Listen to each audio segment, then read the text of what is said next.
सबभन्दा पहिला हामीले एप्पल स्टोर अथवा प्ले स्टोरमा गएर हामीले यहाँ सर्च गर्छौं KWSP। यहाँ सबभन्दा सुरुमा जुन एप आउँछ त्यो एपमा हामी क्लिक गर्छौं। यहाँ हेर्दैछौँ हामी स्क्रिनमा यो एपलाई हामीले मैले पहिला नै इन्स्टल गरिसकेको छ। त्यो एप इन्स्टल गर्ने र यो एप ओपन गर्ने। ओपन गरिसकेपछि यहाँ तपाईहरुको भाषा मलयमा हुन्छ। यहाँ जुन लेफ्ट साइडको माथि जुन छ यहाँ क्लिक गर्छौं ENBM जुन लेखेको छ यसमा क्लिक गर्छौं भने जस्तै अहिले EN लेखेको छ हाम्रो भाषा इंग्लिशमा छ। BM मा क्लिक गर्छौं भने भाषा मलय हुन्छ। म फेरि इंग्लिशमा गर्छु र त्यसपछि हामी नेक्स्ट गर्छौं। अब यहाँ हामीले दुईटा अप्सनहरु छ, एउटा लगिन टु आई अकाउन्ट, अर्को अकाउन्ट रेजिस्ट्रेसन अर एक्टिभेसन। हामी यो सेकेन्ड अप्सन अकाउन्ट रेजिस्ट्रेसनमा क्लिक गर्छौं। हामी पहिलो पल्ट युज गरेछौं त्यसैले फर्स्ट टाइम युजरमा। अब हामी पासपोर्टले भेरिफाई गर्छौं त्यसैले पासपोर्टमा क्लिक गर्छौं। अब यहाँ हामीले रेजिस्टर नाउ गर्ने। अब हामीसँग पासपोर्ट हुनु पर्दछ, त्यसको लागि मसँग पासपोर्ट छ अहिले। अब कन्टिन्यू गर्छौं। कन्टिन्यूमा यहाँ एलाउ दिने क्यामेराको। अब म आफ्नो पासपोर्ट यहाँ स्क्यान गर्छु। त्यसैले हेराइदिन्छ यो पासपोर्टलाई यता गरौँ कि उता गरौँ हैन,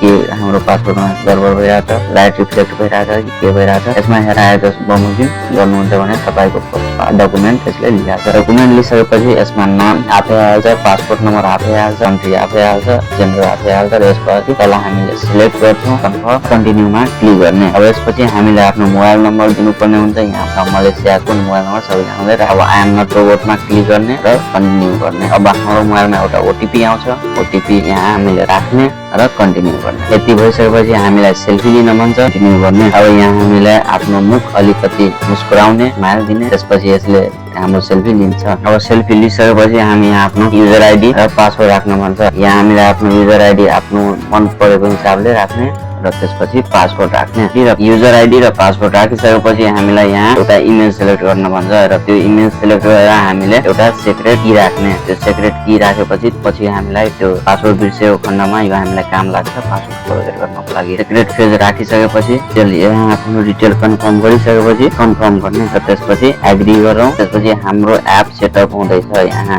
success your I account has been created, हाम्रो अकाउन्ट बनिसक्यो। अब यो डिभाइसलाई ट्रस्ट गर्नको लागि हामीले यो डिभाइसमा युज गर्नको लागि कन्टिन्यू गर्ने, युजर आइडी हाल्ने। आफ्नो युजर आइडी हालिसकेपछि हामीले आफ्नो सिक्रेट पेज आउँछ, यो तपाईसँग बिलङ गर्दै गर्दै कन्टिन्यू गर्ने र त्यसपछि पासवर्ड हाल्ने। पासवर्ड राखेपछि फेरि कन्टिन्यू गर्ने। पासवर्ड दिएपछि कन्टिन्यू गर्नु। त्यसपछि हामीले एउटा ओटीपी आउँछ, त्यो ओटीपी यहाँ दिने र ओटीपी दिइसकेपछि हाम्रो यो डिभाइस लिङ्क हुन्छ हाम्रो अकाउन्टबाट।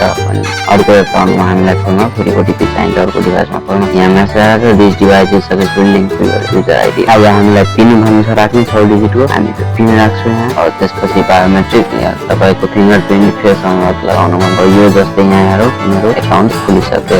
अब जस्तै मेरो कम्पनीले जम्मा 148 रिङ्गेट जम्मा गरेको छ। त्यसबाट आधी पैसा मेरो अकाउन्टबाट आधी पैसा हालेको छ, 2% मेरो अकाउन्टबाट। यहाँ हेरौ तीनवटा अकाउन्ट हामीले हेरेको छ। एउटामा 111 रुपैयाँ, एउटामा 22.20, एउटामा 14.80 रिङ्गेट जम्मा हो। यो हामीले 111 रिङ्गेट छ त्यो हामीले निकाल्न पाउँदैनौँ। यो 22.20 छ यो हामीले विशेष निकाल्न पाउँछौँ। र यो अकाउन्ट फ्लेक्सिबल छ, यसमा 14 रिङ्गेट 80 सेन्ट छ, यो हामीले निकाल्न पाउँछौँ। यसमा हामीले मिनिमम 50 रिङ्गेट भन्दा माथि निकाल्न पाउँछौँ। र यो बाँकी जुन पैसा छ सबै जोडेर 148 रिङ्गेट, यो पैसा हामीले 100% नै पाउँछौँ, तर हामी घर जाने बेलामा मात्र पाउँछौँ। यो बिचमा भने हामीले निकाल्न पाउँदैनौँ। यो बिचमा हामीले निकाल्नु परेमा हामीले अकाउन्ट फ्लेक्सिबल जुन छ त्यसबाट जति पैसा हुन्छ त्यो पैसा मात्र निकाल्न पाउँछौँ। र हामीले घर जाने बेलामा कन्ट्याक्ट जब हामीले हिट गर्छौँ त्यतिखेर हामीले यो सबै पैसा झिक्न पाउँछौँ। सबै पैसा झिक्नको लागि हामीलाई के के डकुमेन्ट चाहिन्छ? हामीलाई पासपोर्टको फोटोकपी चाहिन्छ, अकाउन्ट मेमो चाहिन्छ, अनि कम्पनीको टर्मिनेसन लेटर चाहिन्छ। यति भइसकेपछि हामी यो सबै पैसा झिक्न। धन्यवाद। यो एप चलाउनु धेरै सजिलो छ, त्यसैले मलाई लाग्छ सबैजनाले सबै कुरा बुझ्नुभयो होला हैन। केही समस्या भएमा मलाई कमेन्ट गर्नु होला। भिडियो कस्तो लाग्यो कमेन्टमा भन्नुहोस्। यदि केही कन्फ्युजन छ भने सोध्नुहोस्। यो भिडियो आफ्नो साथीहरूलाई पनि शेयर गर्नु ताकि सबैले आफ्नो पैसाको जानकारी पाउनेछ। हस् त, धन्यवाद।